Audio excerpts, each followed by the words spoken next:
à toutes et à tous. Donc, bienvenue pour ce nouveau webinaire du CNER, le webinaire de rentrée. Donc, je vois que les participants commencent à se connecter. Bienvenue parmi nous. Donc, tout d'abord, le temps que les participants arrivent, je vais faire quelques mots d'introduction.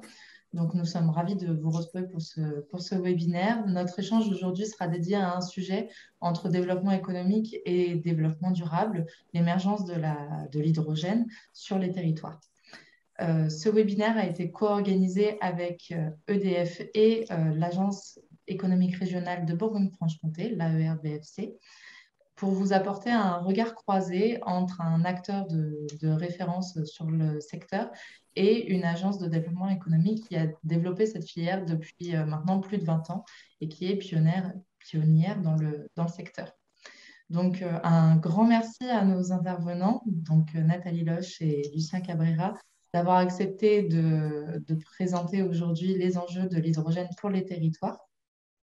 Donc, Lucien Cabrera, vous êtes directeur de projet, expert énergéticien et process référent hydrogène à la direction des territoires et de l'action régionale d'EDF.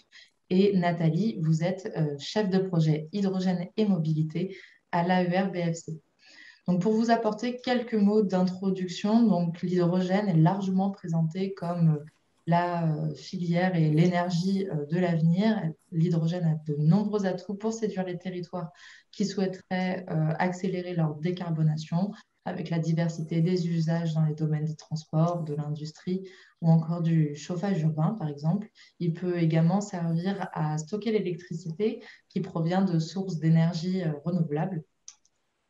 Par ailleurs, l'émergence de cette filière est accompagnée aussi à l'échelle nationale, notamment par la stratégie nationale de développement de l'hydrogène décarboné en France. Cette stratégie prévoit un investissement d'environ 7 milliards d'euros d'ici à 2030 et notamment 2 milliards d'euros de cette enveloppe est déjà mobilisée via le plan France Relance. Pour développer une filière, malgré le fait de l'engouement qu'on constate aujourd'hui, la création d'une filière doit relever plusieurs défis, donc notamment produire de l'hydrogène vert et non pas de l'hydrogène gris, comme c'est largement utilisé aujourd'hui dans l'industrie, développer de l'hydrogène pour les transports et notamment les mobilités lourdes, et enfin, interconnecter la production et la consommation de l'hydrogène pour créer et développer un marché. Donc, nos intervenants aujourd'hui vont répondre à plusieurs questions. Donc, quel est l'intérêt pour les territoires de développer une filière hydrogène? Quel est l'usage de l'hydrogène, par exemple, pour les entreprises? Comment les projets hydrogène se sont déployés à l'échelle régionale pour l'AERBFC? Et enfin, quelles sont les perspectives de projet pour le secteur de l'hydrogène? Donc voilà, sans être plus longue, je vais laisser la parole tout d'abord à Lucien qui va vous présenter un panorama sur les enjeux de l'hydrogène et ensuite Nathalie vous présentera un exemple concret du développement d'une filière sur un territoire. Merci encore aux intervenants et je vous souhaite à toutes et à tous un bon webinaire. Bonjour à tous. Conformément à ce que vous a expliqué Héloïse, moi je suis directeur de projet EDF et j'ai des domaines d'expertise assez pointus, notamment sur l'hydrogène et sur d'autres process industriels.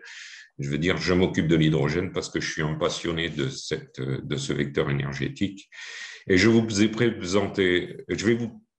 préparé une présentation que j'ai montée avec Héloïse qui m'a un petit peu canalisé, parce que je fais des formations bien plus complexes d'habitude, et j'espère qu'elle sera largement tout public, sachant qu'il y aura des frustrés, voire des affamés si on finit tard, et j'espère que pour tout le monde, ça sera suffisamment clair, et si toutefois il y a des besoins d'aller plus dans le détail par ailleurs, on aura l'occasion de le faire, soit en échange, soit sur un complément.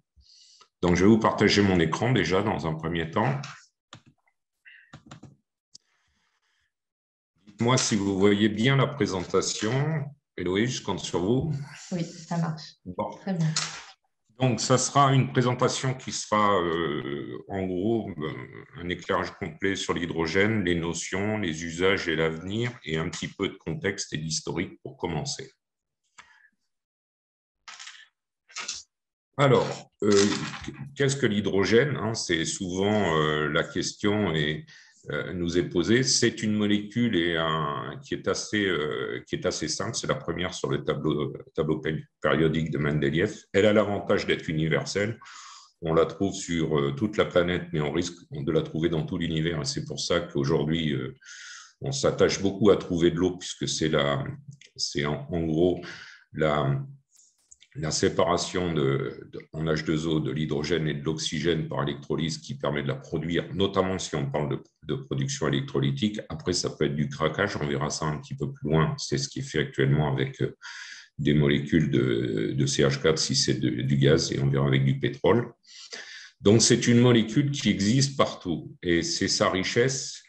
Alors, elle a été découverte très tardivement en 1766, soit par Cavendish et Lavoisier. On se bagarre entre les Anglais, les Britanniques et nous pour sa découverte.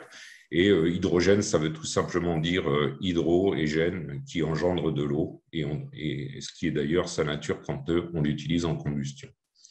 Donc, sa combustion avec de l'oxygène n'émet ni gaz à effet de serre, ni particules, c'est-à-dire principalement les SOx ou les NOx qui sont les polluants particuliers quand on a une combustion de type carbone, et ça n'émet que de la chaleur et de l'eau. Je pense que vous avez tous le symbole de la voiture hydrogène où les vendeurs de ces voitures mettent un verre d'eau à l'échappement et on voit de l'eau couler, et ils l'utilisent en boisson. C'est un gaz qui est incolore, inodore et non toxique, mais très énergétique. C'est l'un des gaz, une molécule les plus puissantes, puisque c'est 2,5 fois à 3 fois plus puissant que le gaz ou le gazole. C'est d'ailleurs pour ça que on le verra plus tard, utilisé pour la propulsion des fusées, notamment dans le programme Ariane. Il a un inconvénient, c'est cette molécule est extrêmement légère. Et donc, puisque c'est la première aussi sur le tableau périodique, donc c'est la plus légère. Et il y a le vrai problème, l'enjeu, c'est de la stocker. Et donc, pour la stocker, il faut soit le comprimer très fortement, soit le refroidir ou le liquéfier, ce qui est le cas pour les réservoirs, notamment des fusées. Donc, c'est le dihydrogène. Quand on dit hydrogène, c'est de l'H2, donc c'est du dihydrogène.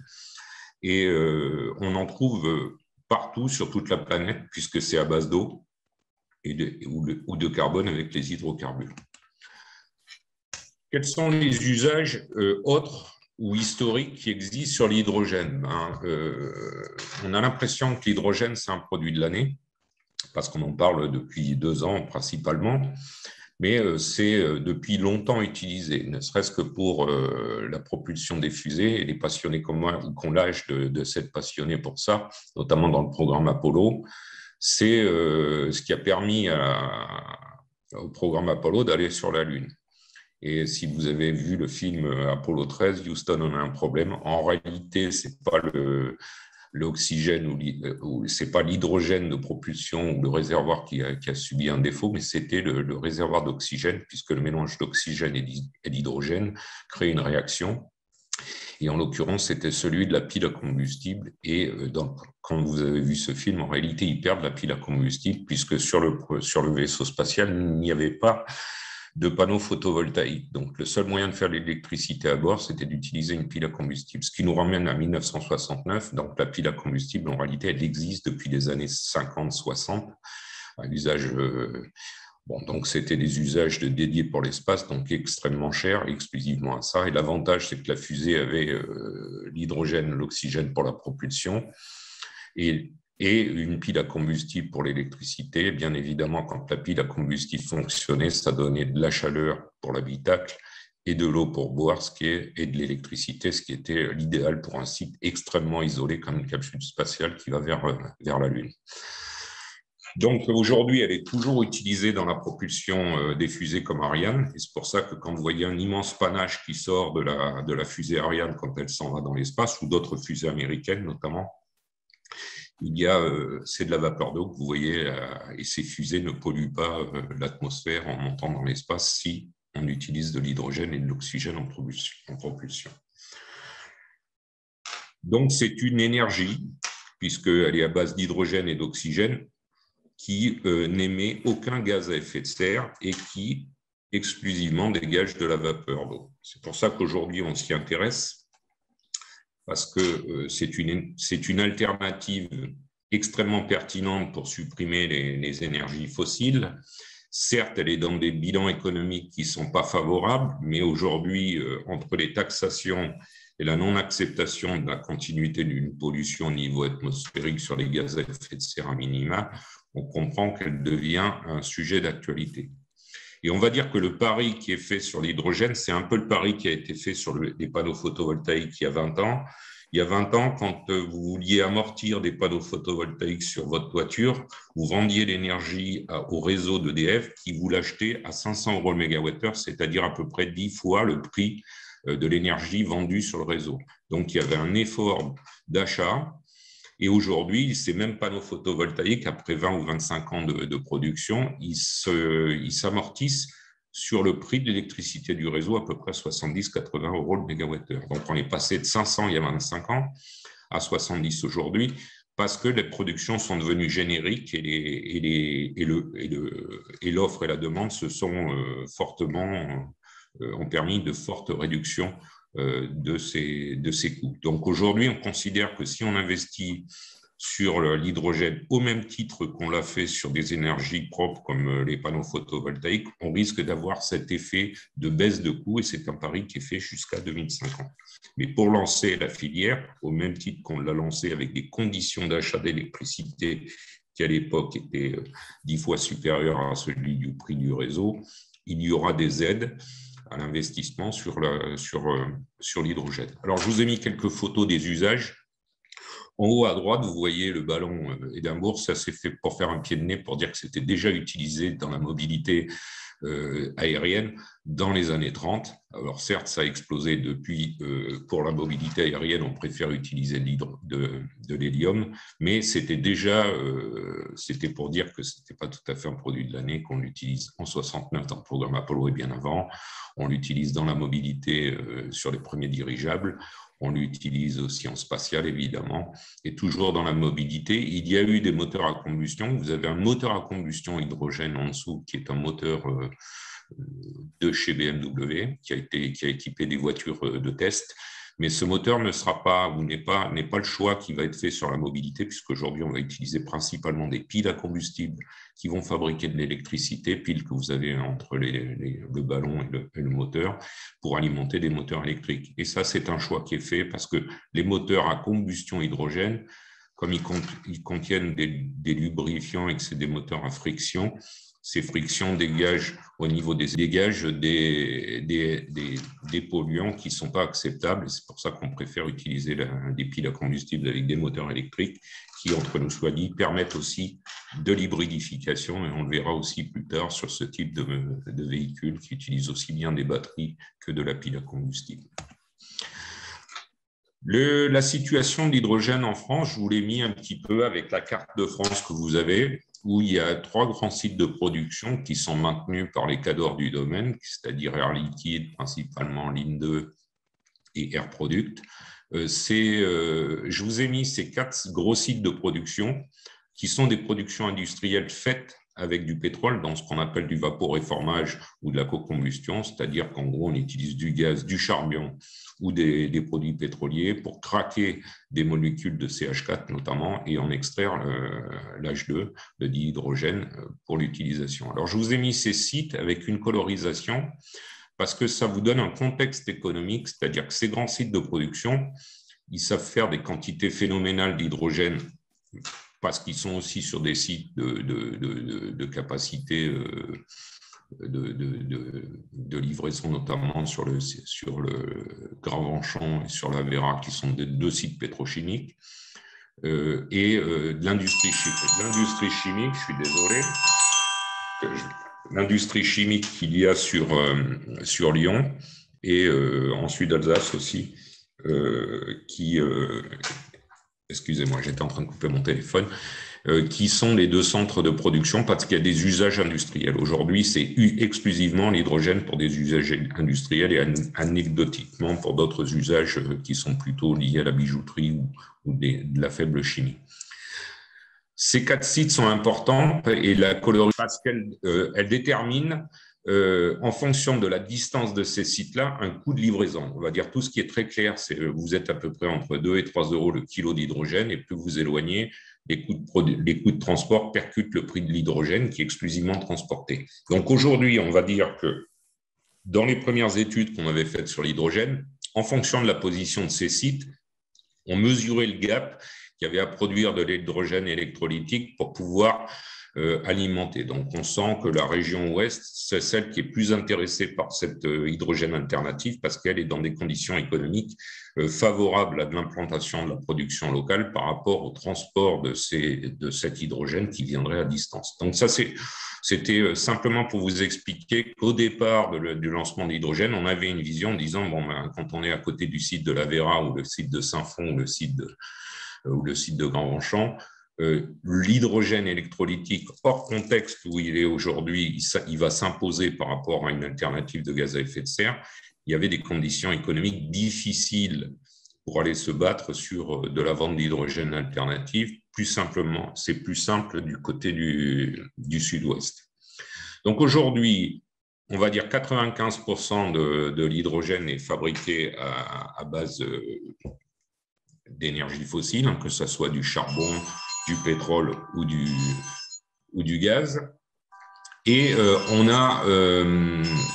on a des alternatives qui seront des vaporéformages de biogaz. C'est pour ça qu'on parle aussi d'énergie verte sur ce vaporéformage ou sur les. On a aujourd'hui plutôt de l'hydrogène qui est à destination industrielle, et c'est tout le challenge qui est fait, c'est de trouver de l'hydrogène plutôt vert ou décarboné, on verra le distinguo tout à l'heure, pour pouvoir alimenter notamment les alternatives, notamment qui vont commencer principalement par la mobilité et qui intègrent aussi des bilans carbone importants au niveau de l'industrie pour trouver leurs alternatives au niveau de cet hydrogène. Donc aujourd'hui, comme je vous disais, 96% de l'hydrogène est produit par des hydrocarbures ou du charbon.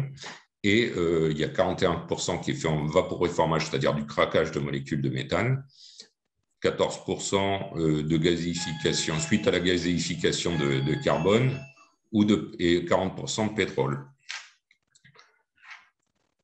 Les alternatives pour rester dans la même filière, ça serait de craquer, au lieu de craquer du méthane classique de gaz naturel, ça serait de craquer du méthane de gaz de biomasse, soit du gaz de décharge, soit du gaz de transformation de compostage qui pourrait être utilisé. Ces process, on en parle beaucoup, mais ils auraient un coût très, très important. Les investissements ne sont pas à l'échelle du démarrage d'une filière. C'est pour ça qu'aujourd'hui, la filière serait principalement électrolytique.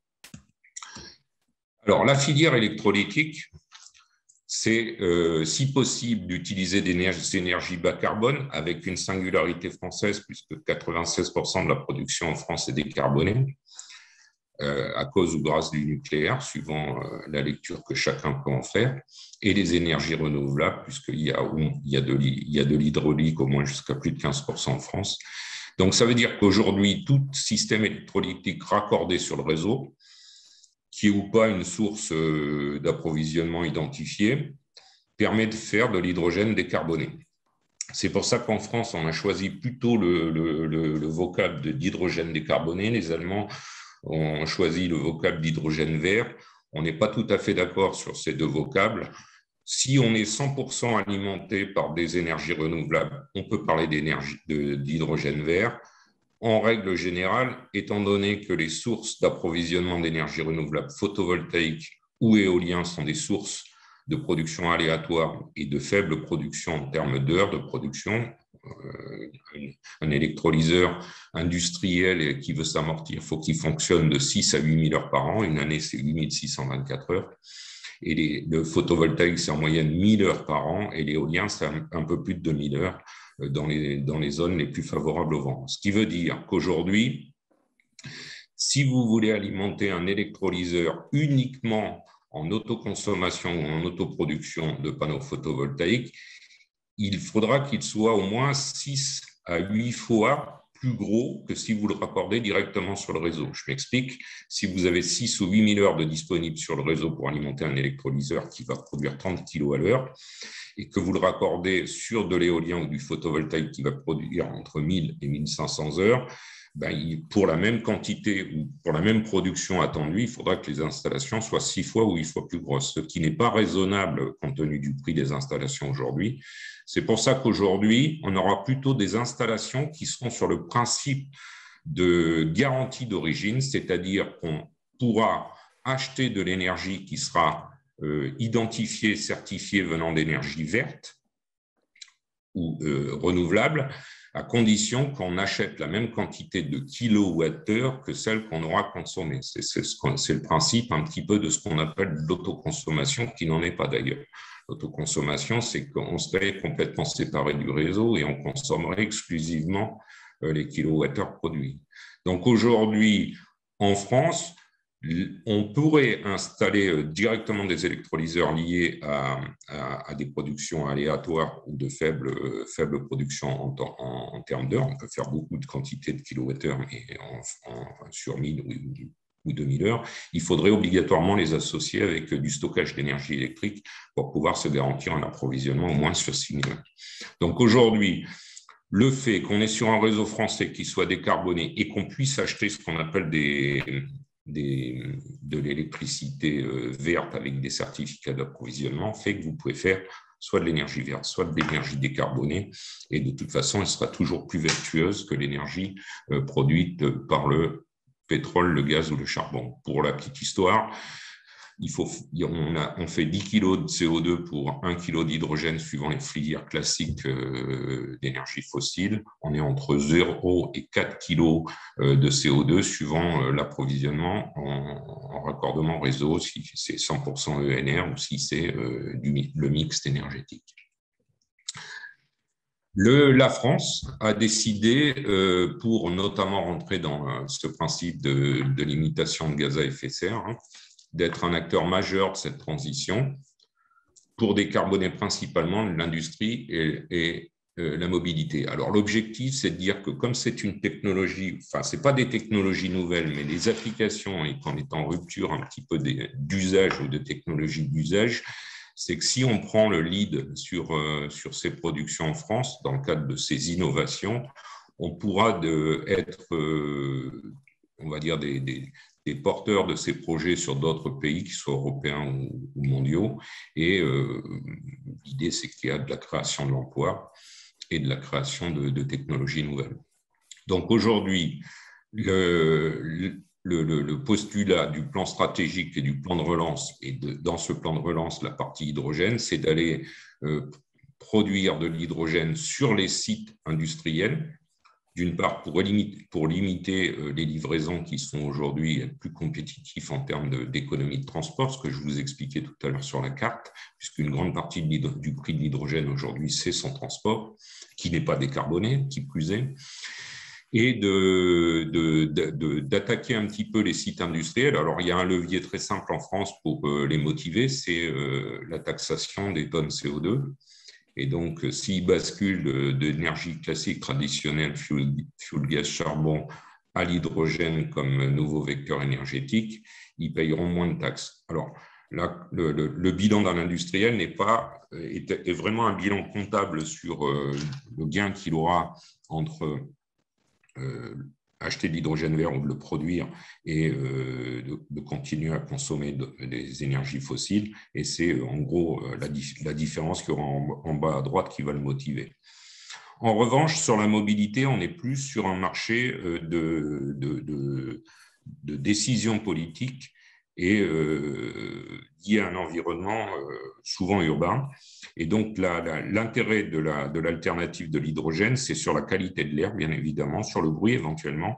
Et donc, c'est de travailler sur les mobilités lourdes, parce que ce sont celles qui sont dimensionnantes, sachant que si des mobilités lourdes démarrent, il y aura obligatoirement des mobilités légères qui vont venir opportunément se greffer sur ces systèmes, autrement dit les voitures des particuliers. Donc aujourd'hui, sur la mobilité, le choix qui est fait, ce sont les trains, les bennes à ordures ménagères, les bus et sur le fluvial, sur lequel on voit ces motorisations alternatives de piles à combustible et moteurs électriques qui seraient celles qui dimensionnent. Alors, l'avantage aussi, c'est qu'entre la mobilité, quand on choisit une mobilité en collectivité, notamment les bus, on sait qu'on part au moins pour 15 ans avec l'amortissement des équipements, ce qui veut dire que produire de l'hydrogène qui est à destination des bus garantit des rentes sur la durée et de la rentabilité sur la durée de ces investissements qui sont de 10 ou 15 ans. Sur l'industrie, c'est plus compliqué parce que les industriels, il faut trouver des industriels pérennes pour pouvoir investir.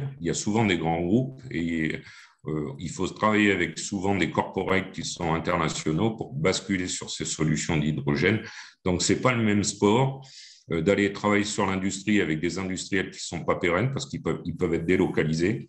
Et un industriel qui a une visibilité de 3 ans, c'est déjà pas mal. 7 ans, c'est impossible. Et au-delà de 10 ans, il n'en existe pas. Donc aujourd'hui, c'est pour ça que sur les régions, il y a des plans régionaux où la mobilité est l'élément d'implantation d'un écosystème hydrogène qui va permettre de baisser les coûts et d'avoir de l'hydrogène économiquement compétitif pour pouvoir entraîner des industriels ou si des industriels dimensionnants qui ont des implantations sûres, notamment comme certains sites pétrochimiques comme Total, qui sont des industries françaises, peuvent aussi se décliner pour aider les mobilités locales.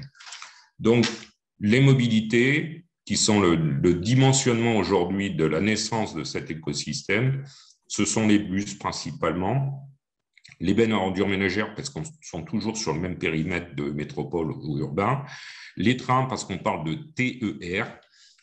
Quand on dit des trains, ce n'est pas des trains de traction lourde, ce n'est pas des trains de fret pour l'instant, ce sont des trains de type ce qu'on appelait les Michelin, les TER. Et dans TER, il y a région, donc responsabilité régionale, pour pouvoir faire des choix stratégiques locaux. Et le fluvial, parce qu'il y a des enjeux importants en termes de décarbonation. Donc, juste vous faire un petit focus pour voir dans quel contexte le marché d'avenir. Il y a 40 milliards de chiffres d'affaires annuels qui sont estimés d'ici quelques années. En gros, vous voyez les 7 milliards d'aides de l'État pour initier la pompe. Il y aura un impact positif. Donc, vous avez l'impact mondial à gauche et l'impact français. Alors, un des points importants, c'est les 150 000 emplois qui sont escomptés sur le développement de cette filière et une incidence de plus de 20% sur l'énergie d'ici 2050, peut-être probablement plus, s'il y a un succès tel qu'on le sent venir sur l'hydrogène. Le contexte de l'hydrogène, je vous l'ai mis depuis 5 ans, c'est en débat, c'est pour ça que je vous disais qu'on avait un sentiment de produit de l'année, mais effectivement, on parle de l'hydrogène depuis 5 ans. Ça a été validé à la COP 2021. Ça a été une décision plutôt de décarbonation qui a été prise à l'échelle de l'Europe et ça s'est appliqué au 1er juin 2018 par le plan hydrogène qui avait été lancé par Nicolas Hulot avant qu'il démissionne et qui aujourd'hui s'intègre dans le plan de relance par un plan hydrogène dans lequel il y a 7 milliards d'ici 2030, mais 2 milliards déjà de dégagés en aide sur ces projets-là entre 2021 et 2022. Voilà. C'est dans ce contexte que la filiale, alors ça sera juste la partie où je parlerai de la filiale Dynamics, où EDF a décidé de lancer une filiale dédiée avec des montages financiers particuliers, puisque la filiale investit et prend elle-même les risques sur ses installations et ne se rémunère que sur la vente d'hydrogène. Donc c'est un modèle à risque qu'a choisi de prendre EDF pour développer l'hydrogène. Bien évidemment, il y a des engagements réciproques d'enlèvement, et c'est pour ça que principalement sur des projets, notamment comme celui d'Auxerre, c'est sur la base de bus qui étaient déjà bien engagés en termes d'achat. Donc, on se rend compte aussi qu'aujourd'hui, ça rentre bien dans un contexte de formation et de nouveaux métiers liés à cette innovation. Et l'idée aussi de la France, c'est de prendre le lead technologique pour pouvoir ensuite décliner ces métiers ou ces produits ou ces solutions vers l'Europe.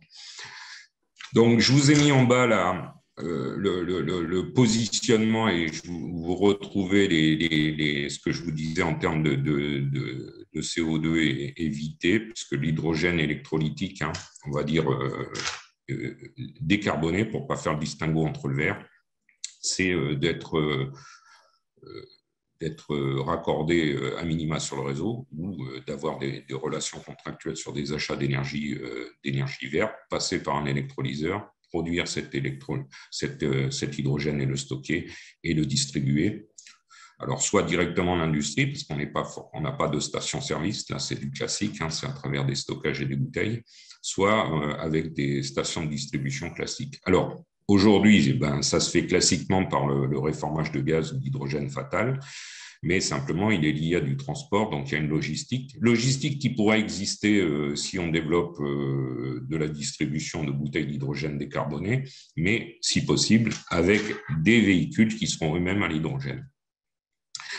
Alors, je vous ai mis que c'est un rôle dans la transition énergétique parce que l'hydrogène, on ne va pas vivre une grande nuit où le lendemain, on sera tous à l'hydrogène. Il y a dans transition, le mot le dit bien, il va y avoir des solutions alternatives intermédiaires, au même titre qu'on a fait de la cogénération à une certaine époque en France, puisque cette cogénération, on a fait du gaz et avec ce gaz, on a fait de la chaleur et de l'électricité.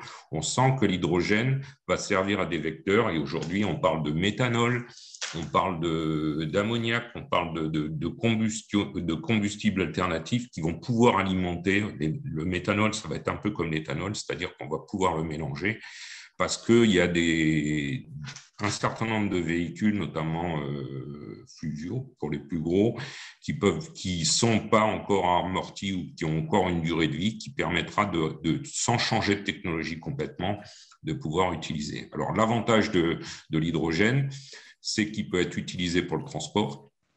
On peut le stocker l'hydrogène et à ce moment-là, on peut le transformer en stockage en électricité. On peut l'injecter dans le réseau de gaz.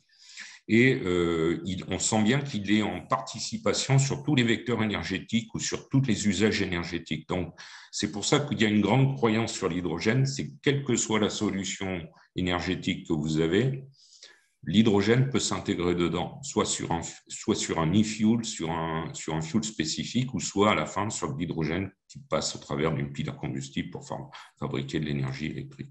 Donc, c'est pour ça qu'il y a une très, très grande croyance à cette filière parce qu'elle se substitue à pratiquement toutes les solutions énergétiques qu'il y a actuellement, aussi bien en combustion qu'en production d'électricité ou qu'en transformation de certains vecteurs énergétiques. Donc ça, c'est à peu près la même chose que je vous ai dit. Simplement, il y a aussi en bas à gauche quelque chose qui est très important dans le futur, c'est que si on arrive à capturer ce qu'on sait faire à l'échelle de laboratoire, mais qu'on sent qu'on va faire dans les années futures, de la captation de CO2, cette captation de CO2 mélangée avec de l'hydrogène, on crée du CH4. Donc, c'est une espèce de recyclage du CO2 qui fait qu'il n'y aura plus d'impact au niveau des gaz à effet de serre, puisque si on capte du CO2 et qu'on le retransforme au travers du mélange avec de l'hydrogène à faire du CH4, donc du gaz, on pourra le rebrûler. C'est un peu le principe du carbone qu'on récupère au travers de la biomasse. On pourrait avoir cette philosophie. C'est pour ça on a un grand, en complément de ce que je vous ai dit tout à l'heure sur le fait que ça peut s'exprimer sur plein d'alternatives énergétiques. On a aussi la capacité de faire du gaz de synthèse grâce au recyclage du CO2. Donc ça, c'est quelque chose qu'il faut intégrer dans l'avenir. Alors, 3 types de technologies pour faire de l'électrolyse. Donc, il y aura 3 métiers demain sur l'hydrogène. Il y aura le métier de production plutôt par système électrolytique. Je laisse de côté le craquage de méthane de biomasse. Et il y aura le métier de la distribution et du stockage. Et il y aura le métier des usages. Pour vous faire une métaphore, il y a ceux qui fabriquent du pétrole, il y a ceux qui font la station-service et ceux qui utilisent la voiture. On aura la même logique dans ce vecteur énergétique, puisque le pétrole sera transformé par de la fabrication d'hydrogène. La station-service que vous connaissez, elle saura faire de la distribution d'hydrogène pour la mobilité ou pour des usages industriels. Et vous aurez, in fine, la pile à combustible pour les usages. Alors là, je suis sur les électrolyseurs, le métier en amont qui est de produire. Il y a 3 technologies aujourd'hui qui s'affrontent. La technologie alcaline, la technologie par membrane et la technologie haute température, donc qui sont des termes anglais, PEM, SOEC, qui permettent de faire. On va dire les deux plus évidentes aujourd'hui, ce sont l'alcalin et le PEM. Les hautes températures, en gros, c'est l'électrolyse haute température. Pour vous la faire simple et court, c'est électrolyser de la vapeur d'eau avec un flash électrique qui est dans ce nuage de vapeur. Et pour cette vapeur, elle est à haute température. Alors, les rendements qu'on annonce là-dessus, il faut les prendre avec modération parce qu'on ne prend pas souvent en compte l'énergie qui a été nécessaire pour fabriquer de la vapeur. Donc, si on fait le rendement global, on sent qu'il y a un avantage à faire ça, mais aujourd'hui, c'est un bilan rendement qui est pas extraordinaire. À peu près l'ensemble des deux premiers, c'est 50% de rendement. On escompte 60% de rendement pour la dernière technologie, mais on n'y est pas encore de manière individuelle. Il y a quelques laboratoires qui travaillent sur le sujet, notamment le CEA. OK, donc on voit que les durées de vie sont assez sympathiques, 40 000 heures, 23 000 pour la haute température.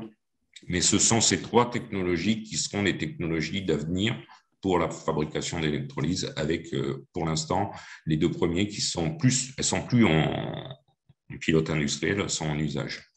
Lucien, alors je vous ai mis, oui, Lucien, pardon, il faut que je termine, c'est ça? Alors, pour respecter notre timing, est-ce que, par exemple, vous pourriez passer à la présentation d'exemples des sites Oui. Et comme ça, on termine sur un exemple avant de passer à Nathalie après. Oui, alors je vous ai mis juste une installation qui a été faite il y a 5 ans, plus de 5 ans en Corse, qui a été d'utiliser de l'électrolyse de panneaux photovoltaïques. Alors en Corse, ensoleillement particulier, on n'est pas dans les Ardennes. Donc on a un ensoleillement qui est important en Corse et on a mis des panneaux photovoltaïques associés avec un électrolyseur qui fabrique de l'hydrogène et de l'oxygène. Sauf qu'aujourd'hui, l'oxygène, on le laisse partir dans l'atmosphère. Et donc on stocke de l'hydrogène et au travers d'une pile de combustible, on fabrique de l'électricité qui s'en va à ce moment-là sur le réseau. Donc ça, c'est encore un site insulaire très particulier sur lequel c'est un laboratoire. Hein, donc le bilan économique là-dessus est en dehors de toute rentabilité, mais il apparaît que c'est une solution d'avenir pour faire du stockage d'électricité. Je continue. Bon, là, c'est une pile à combustible. Je vous donne quelques ratios sur les mobilités. Vous avez les prix d'achat autonomie. Un véhicule classique Renault Kangoo, 300 km, ça vaut 40 000 euros. Des bus, ça vaut un peu moins de 800 000 euros aujourd'hui et ça a une autonomie supérieure à 300 km. Les camions, ramassage, etc., c'est dans les 600. 1 million pour les gros camions qui font plus de 1000 km et 10 millions d'euros pour un bus type Alstom TER. Les capacités de réservoir 3, 25, 100, 200, c'est les capacités pour avoir ces autonomies et ça vous permet, en gros, pour vous faire simple et court, aujourd'hui, l'hydrogène, même dans les conditions de production électrolytique, est concurrentiel en termes de l'équivalent du combustible, puisqu'avec 5 kg d'hydrogène, à 10 euros, on va dire, sorti d'un électrolyseur moyen, donc ça vous fait un plein à 50 euros, vous faites plus de 500 km. Vous faites à peu près la même chose avec 40-50 litres de diesel à 1,50 €. Donc, ce n'est pas le prix de l'hydrogène aujourd'hui, qui est détaxé d'ailleurs, qui est percutant. C'est le prix du véhicule qui, lui, est très, très cher. Mais on sent qu'on n'est pas loin de la démocratisation de ces éléments. Juste des éléments. Oui. Ça serait une station. Voilà. Donc, une station d'hydrogène. Voilà. Je vous montre une station d'hydrogène telle que celle qu'on va construire qui est en cours de construction sur Auxerre. Donc, vous avez la partie production, alimentation électrique, bien évidemment, puisque c'est raccordé, avec les électrolyseurs. Vous avez une partie de stockage, puisqu'on monte l'hydrogène à 350, voire 700 kg pour la distribution. En l'occurrence, pour les bus, c'est 350 kg. Et vous avez les stations-service propres aux bus qui viennent s'alimenter, sachant que pour Auxerre, voilà, alors souvent je dis une production, c'est un terrain de tennis, un ensemble complet, c'est la moitié d'un terrain de football. Souvent, on me demande quelle est la surface de foncier nécessaire, je vous le donne. Je vous ai dit le type de véhicule qu'on peut utiliser aujourd'hui. Donc, les chariots élévateurs, les véhicules légers, les bus, les camions et les trains. J'avais plein de choses à vous montrer. Simplement, je voulais vous montrer qu'aujourd'hui, les villes qui sont un peu à l'initiative du développement de cette solution, ce sont les villes qui ont été prises dans le cadre d'un aide européen, d'un projet d'aide européen qui sont du côté de Lille, Artois-Gohelle, Versailles, Auxerre, puisqu'on en parle, il y a 5 bus, Toulouse et Pau, qui déjà avaient choisi cette solution-là. Et l'idée, c'est que l'ensemble de ces filières-là, il y en a d'autres depuis, vont créer des corridors pour qu'on puisse avoir des stations-service de distribution, pour qu'on puisse aller sur tout ce type d'opération. Alors, la difficulté, c'est qu'on a principalement des bus chinois qui sont moins chers, parce que les Chinois ont pris de l'avance sur la mobilité.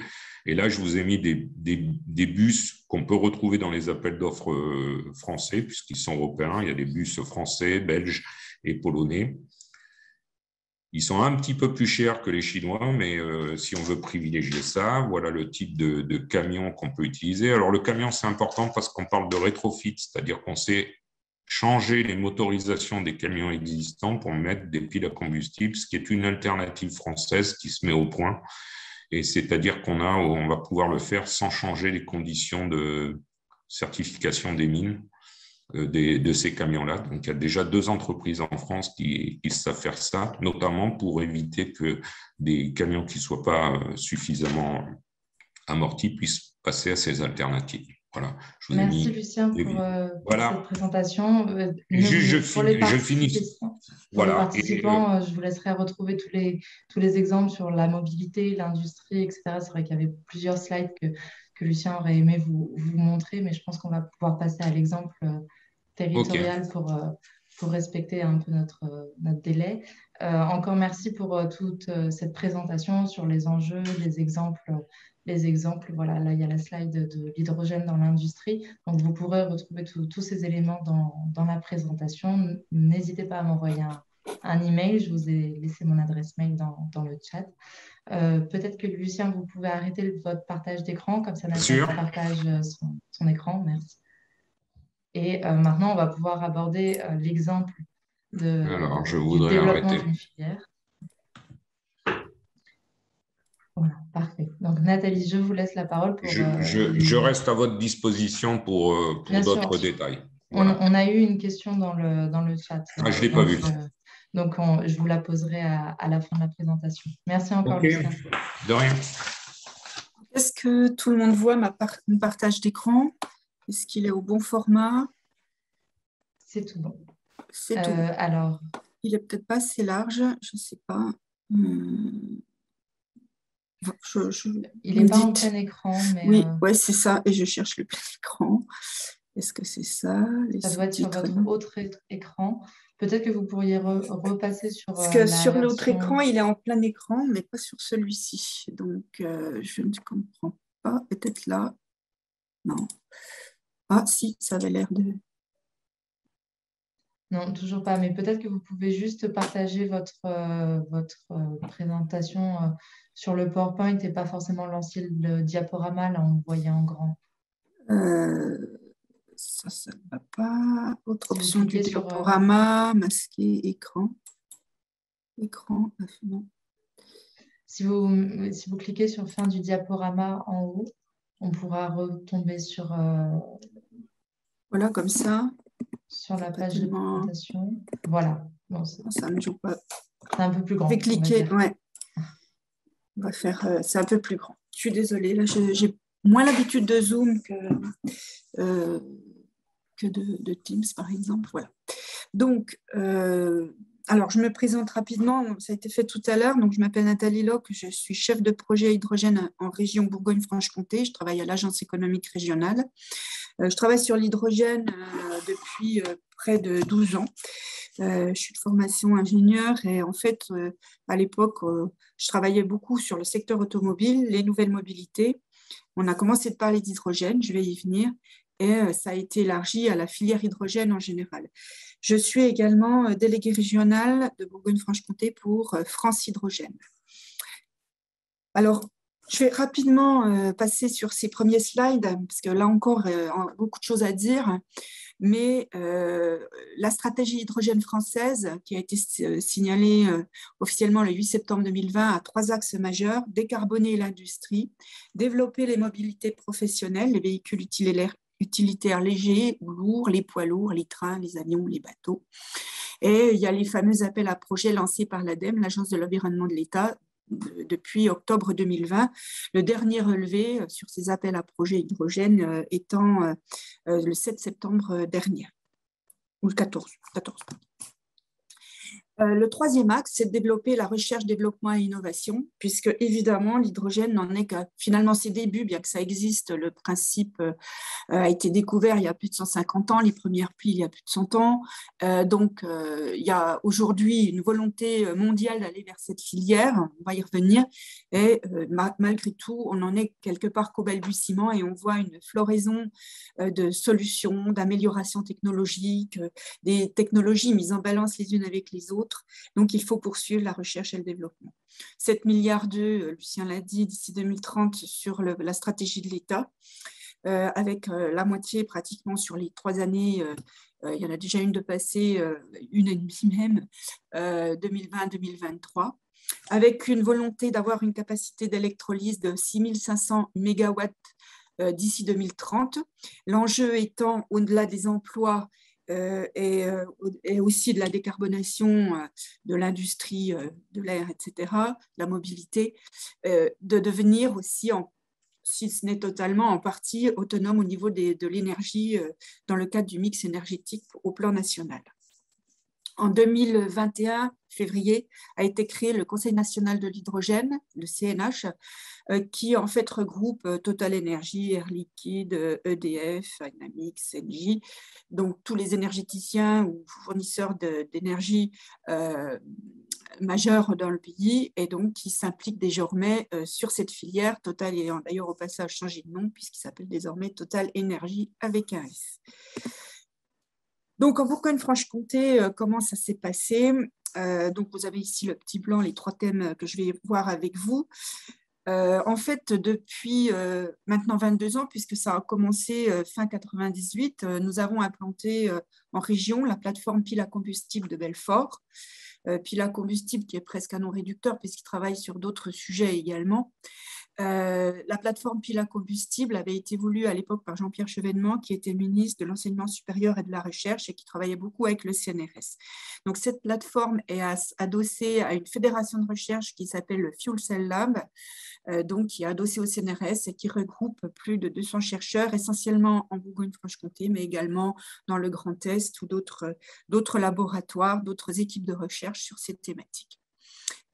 Sur cette timeline que je ne vais pas vous découper point à point, il faut savoir qu'il y a 3 grandes périodes, jusqu'en 2010 environ, où on a essayé de, au niveau de la région, accompagner la recherche par des aides, et notamment sur l'investissement. Alors l'Europe a joué aussi son rôle, mais de la recherche sur cette plateforme pile à combustible de Belfort.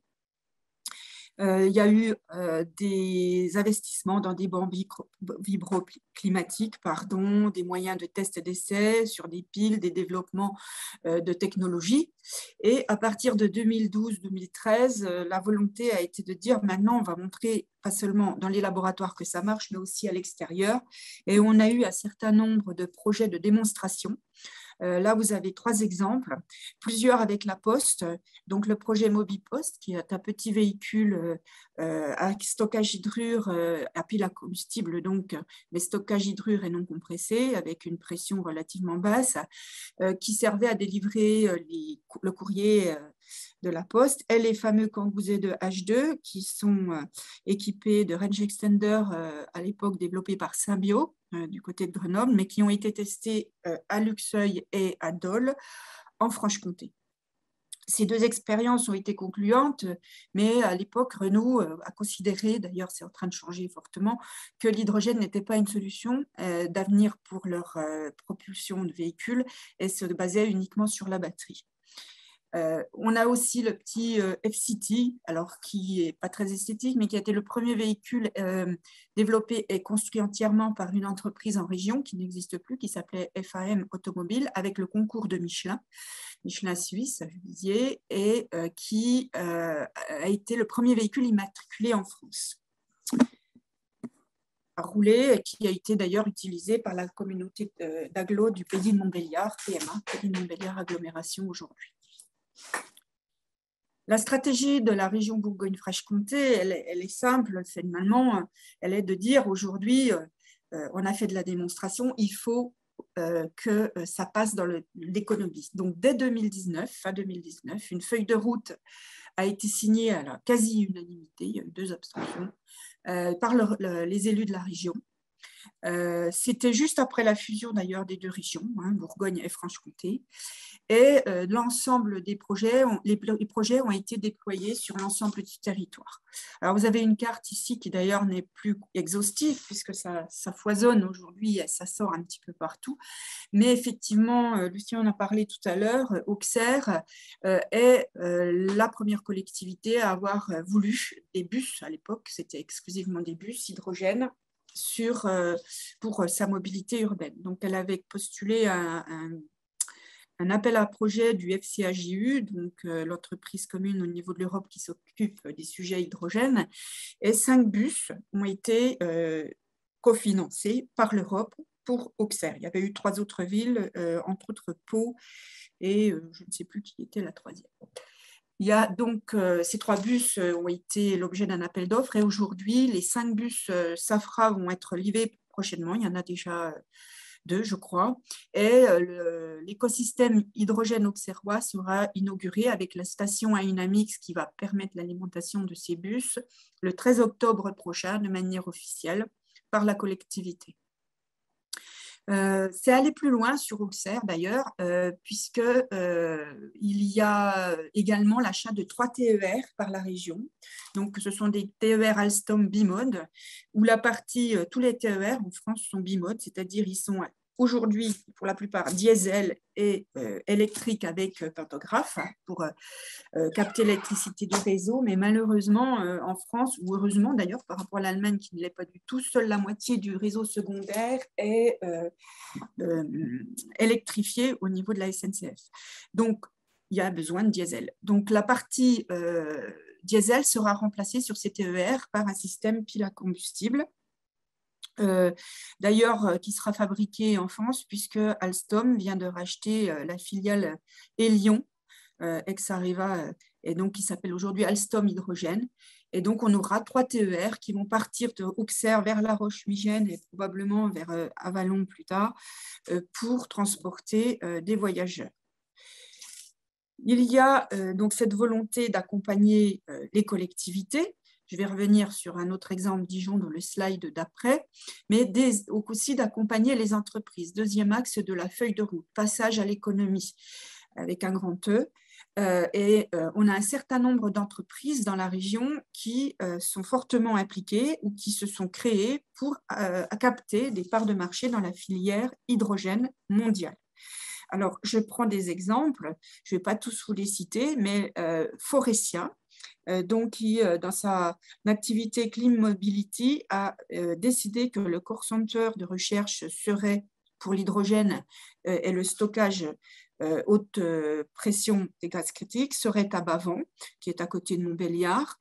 Ce core center est accompagné par la création d'une usine toujours à côté de Montbéliard pour la fabrication des réservoirs très haute pression, qui d'ailleurs fournissent le constructeur Hyundai qui livre en ce moment même 1600 camions hydrogène à la Suisse voisine pour la Coop, qui est une chaîne de supermarchés suisses. Donc ça a été, je dirais, la première retombée effective dans l'économie, mais nous avons aussi des entreprises qui se sont créées. Ça va de Mytech, aujourd'hui Hensoldt, un groupe allemand, qui fabrique des réservoirs haute pression, ou H2Sys à Belfort, qui travaille sur les groupes autonomes hydrogène et qui a des partenariats, je dis bien des partenariats avec Hyundai, des partenariats technologiques. Vous avez des entreprises qui ont fait leur mutation, comme Schrader, qui fait des valves intelligentes pour les automobiles, pour les pneus, pour les roues, et qui, par cette compétence, travaille désormais sur les valves de sécurité, sur les réservoirs, sur le stockage, et qui est positionné sur cette activité depuis maintenant 5 ou 6 ans. Donc, on a pas mal aussi de systèmes, comment dire, de projets structurants pour la filière en général. Je vais en citer 2. C'est l'ISTI, l'Institut du stockage de l'hydrogène, porté par le groupe Rougeot, qui a créé la filiale Rougeot Énergie. Donc, qui va permettre d'avoir un équipement de classe européenne minimum pour pouvoir tester les réservoirs très haute pression avec ça va bien au-delà, hein, puisqu'il y aura aussi de la formation, de la certification qui pourra être faite sur des pièces ou des réservoirs et avec des infrastructures très importantes pour des tests comme la perméation, les cyclages qui sont relativement importants. Et la région et l'État se sont investis dans ces financements, la région essentiellement. Vous avez aussi le banc IBAN qui permet de tester, bien au-delà aussi, de collecter des informations sur tout ce qui est le test des piles 100 kW, jusqu'à 120 kW exactement, qui est la référence des piles à combustible pour la mobilité lourde notamment. Donc voilà, donc on est vraiment sur un ramp-up en termes de retombées économiques dans les entreprises de la région. C'est aussi un outil d'attractivité puisque avec les infrastructures, les engagements de la région, le tissu industriel et la compétence main-d'œuvre du territoire, aujourd'hui, on a une capacité à attirer des investisseurs. Donc prochainement, va être officialisée l'implantation de McPhy, qui est une entreprise française qui fait entre autres de l'électrolyse et des réservoirs. Ils ont mis l'usine de réservoirs, de stations de distribution à Grenoble, mais tout ce qui est électrolyseur sera fabriqué au nord de Belfort. Et on voit d'ailleurs, dans ce que je vous dis, qu'il y a vraiment un écosystème qui se développe au nord de Belfort sur tout ce qui est stockage de l'hydrogène, mais c'est en train d'évoluer vers une diversification et ça concerne tout le territoire. Vous avez Sundyne à Dijon qui fait des compresseurs à membrane pour pouvoir compresser les gaz critiques et notamment l'hydrogène. On a parlé tout à l'heure du cas d'Auxerre et Lucien des stations avec électrolyse, soit par un branchement sur le réseau ou de manière mixée avec des énergies renouvelables. Je vais parler du cas particulier de Dijon, où ça n'est pas le cas. C'est une expérimentation qui d'ailleurs fait des émules en France et en Europe, puisque l'hydrogène est fabriqué à partir de l'incinération haute température des déchets ménagers. Alors, ce ne sera pas de l'hydrogène vert ou renouvelable, ça sera de l'hydrogène bas carbone, puisque le procédé d'incinération haute température produit, pour faire simple sur le processus, un gaz de synthèse qui sera purifié, mais qui est très riche en hydrogène, mais pas que, mais qui réduit drastiquement les émissions de CO2 si on incinérait, je dirais, de manière normale les déchets. Et l'avantage, c'est que ce gaz va être brûlé dans une turbine, pour faire simple, et va permettre de générer par électrolyse de l'hydrogène qui, par son origine électrique, j'allais dire, va être considéré comme bas carbone.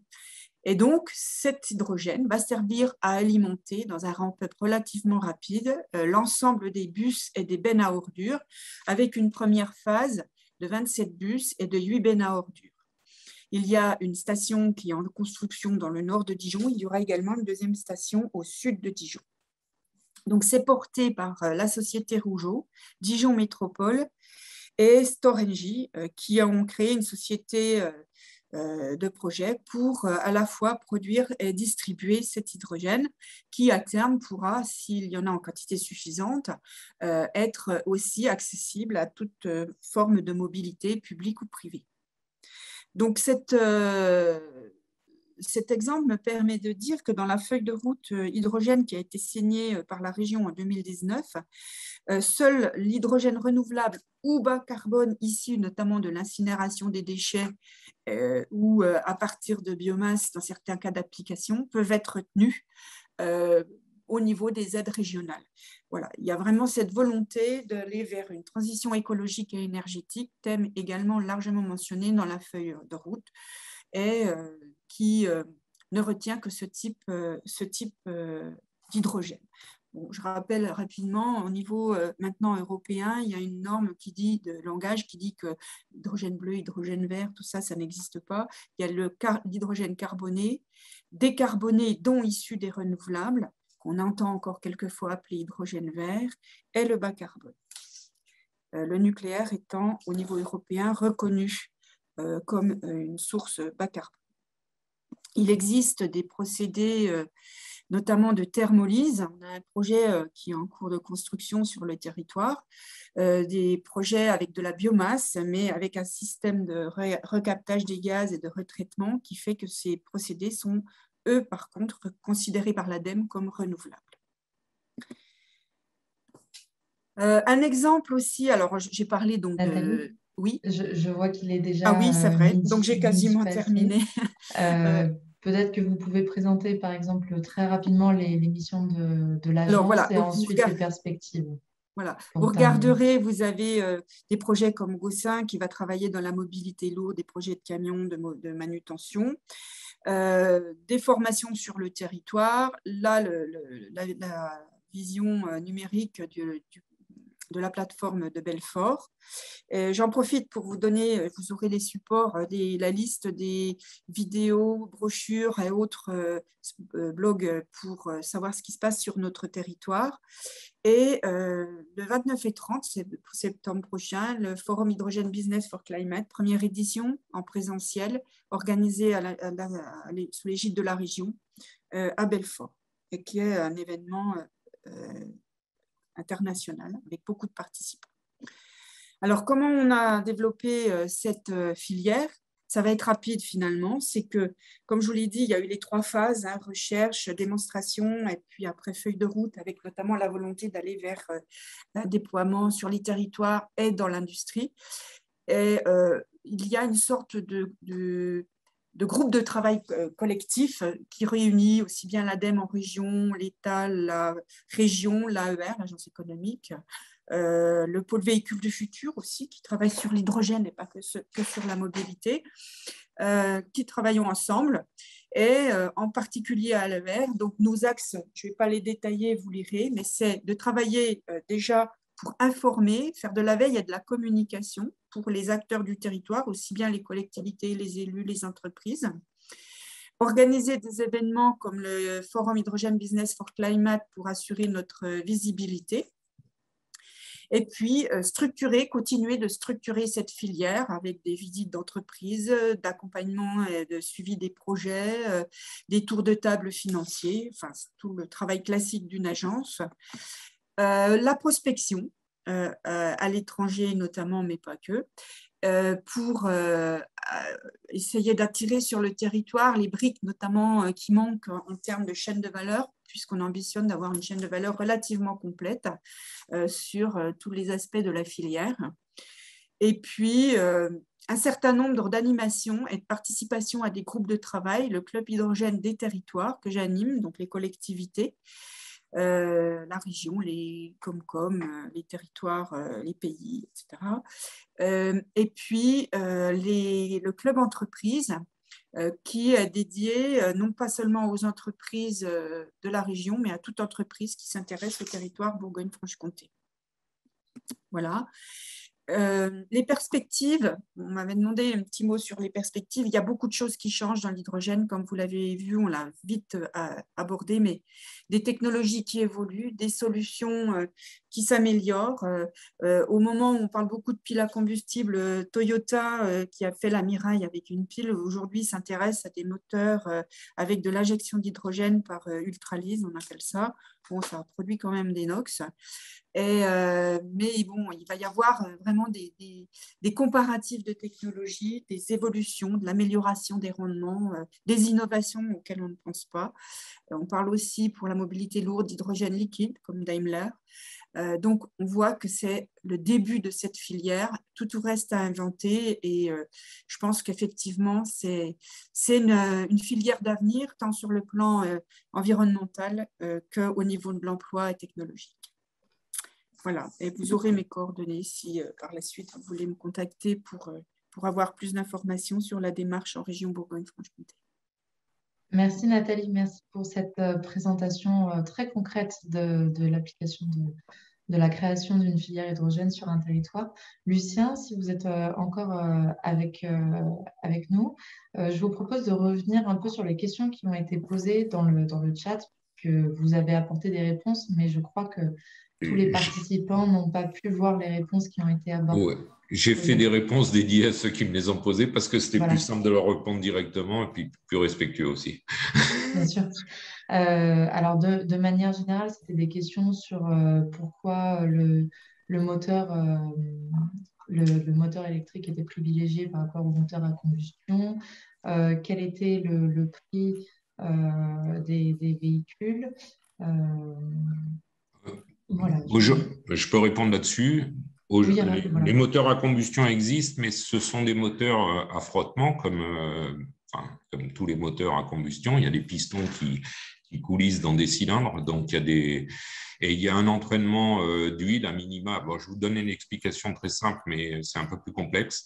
Et il y a de l'huile qui est entraînée. Donc, les échappements de ces véhicules-là, certes, dégagent de la vapeur d'eau, mais il y a aussi des NOx qui sont entraînés, des polluants qui sont entraînés. Alors, il y a, comme l'expliquait Nathalie, on est à la naissance de plusieurs solutions parce qu'aujourd'hui, la solution qui semble la plus adaptée, c'est de faire une pile à combustible qui alimente un moteur électrique. Et cette même pile à combustible, elle peut être montée en parallèle de batteries, ce qu'on appelle l'hybridification. Donc, c'est ce qui se standardise le plus facilement. Dans la navigation, on se rend compte aussi que les propulsions des bateaux sont déjà électriques. C'est-à-dire qu'il y a un diesel qui produit de l'électricité au travers d'un alternateur, un groupe électrogène, qui alimente des moteurs de propulsion. Donc, on se rend compte que c'est plus simple aujourd'hui de faire des piles à combustible qui fabriquent de l'électricité pour alimenter des motorisations qui, de manière générique, deviennent de plus en plus électriques. Ensuite, dans la phase de transition, il y a des essais. On va dire que il y en a même qui veulent introduire de l'hydrogène directement en faible quantité, un peu comme on le fait sur les réseaux de gaz aujourd'hui, de l'ordre de 6 à 7% d'hydrogène dans les réseaux de gaz, parce que c'est compatible. Et comme c'est extrêmement énergétique, 3 fois plus que le gaz, on se rend compte que quand on met 6% d'hydrogène dans un moteur en dose homéopathique, on peut faire jusqu'à 30% d'économie ou 27% d'économie du combustible. Donc, ça participe à la transition. Après, il y a différentes technologies. L'hydrogène, on peut l'utiliser comprimé. C'est a priori la technologie qui sort aujourd'hui et qui va se standardiser. Mais on peut l'utiliser de manière liquide, ce qui est beaucoup plus compliqué en termes de coût et en termes de remplissage. Donc, c'est plutôt dédié pour d'autres mobilités. On a vu les fusées, mais on peut le voir aussi sur des camions.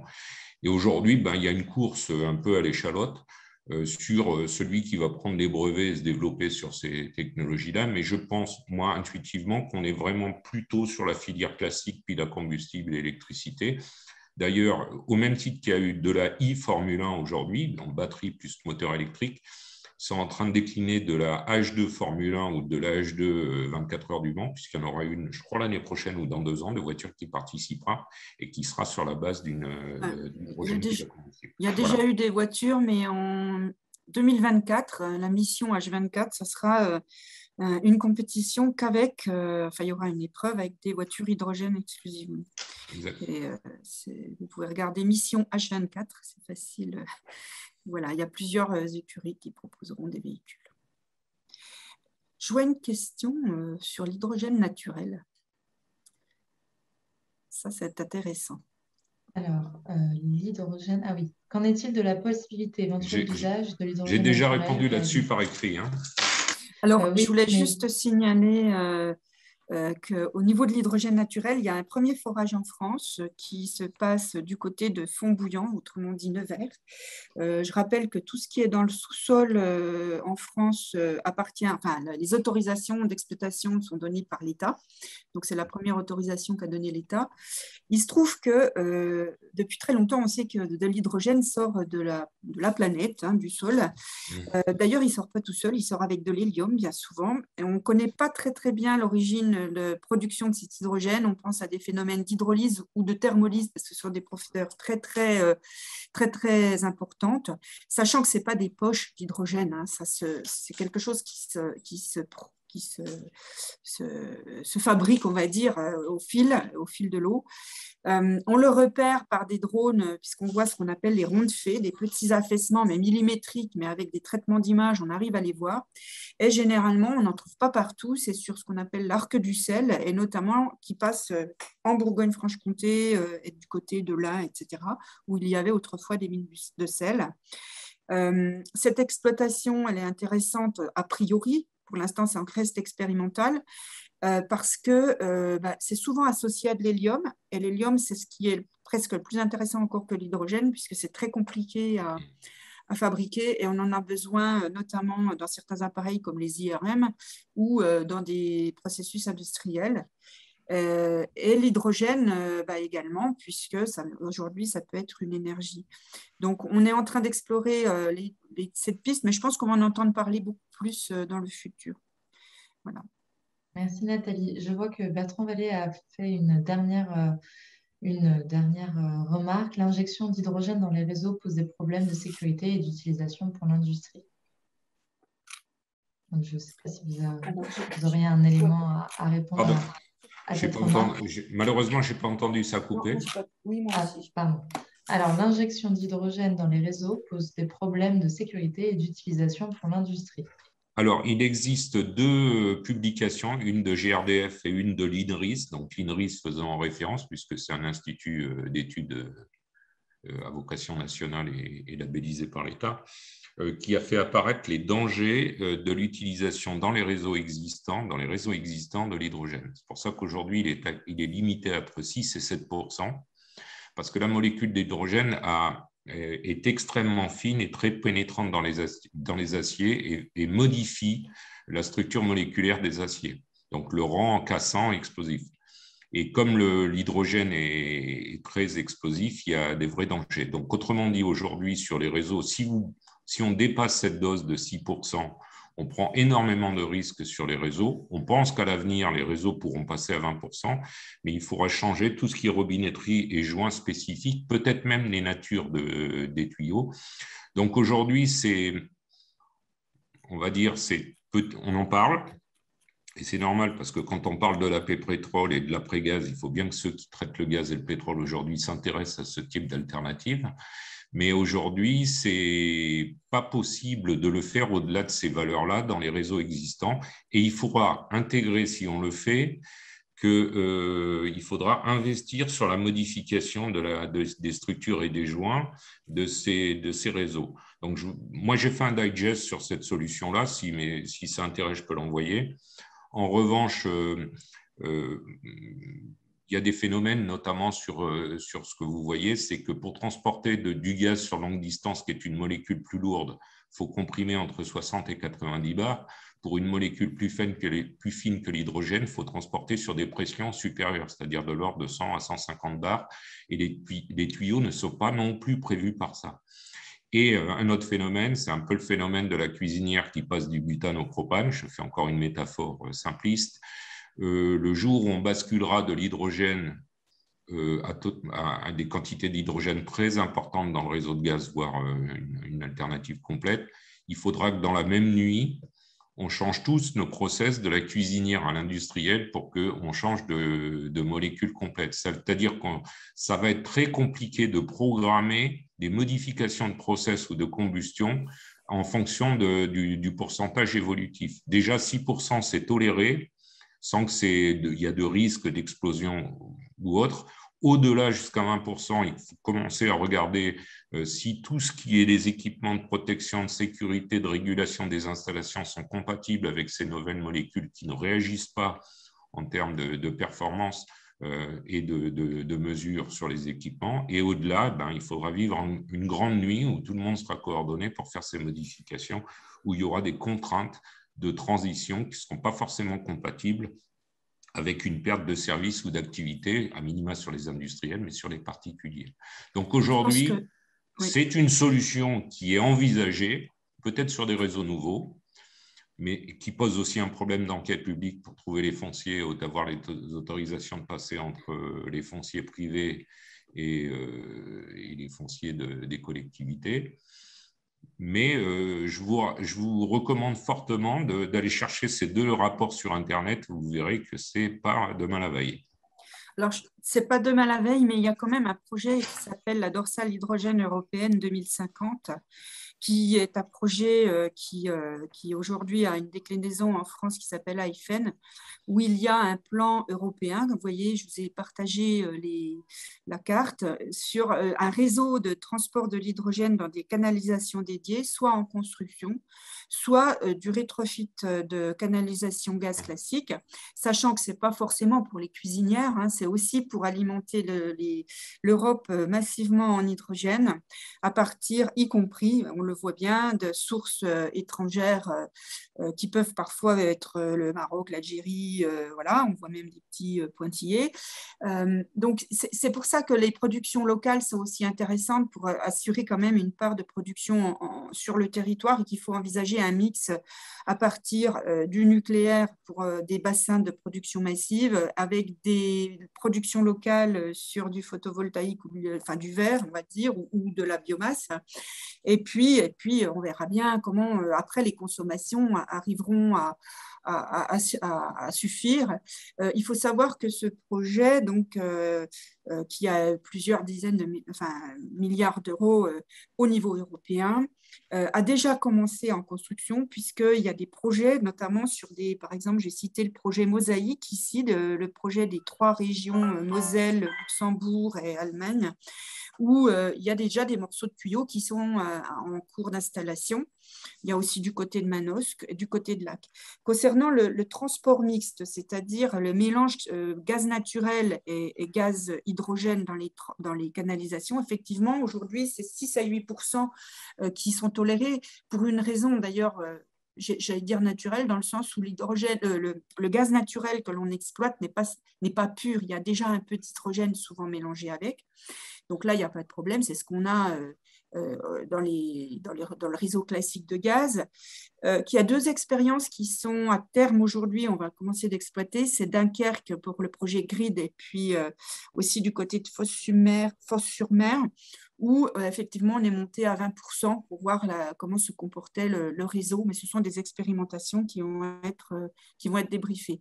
Donc on voit que l'enjeu de l'hydrogène aussi, c'est mondial, c'est-à-dire qu'aujourd'hui, vous avez des pays comme le Chili, la Russie, l'Algérie, le Maroc, la Suède, la Norvège, qui se positionnent comme des producteurs, je dirais, massifs et intensifs, et le transport international n'est pas aujourd'hui actif, hein, sauf avec des transports qui ne sont peut-être pas très verts, mais pourra devenir quelque chose contre ou avec lequel il faudra traiter.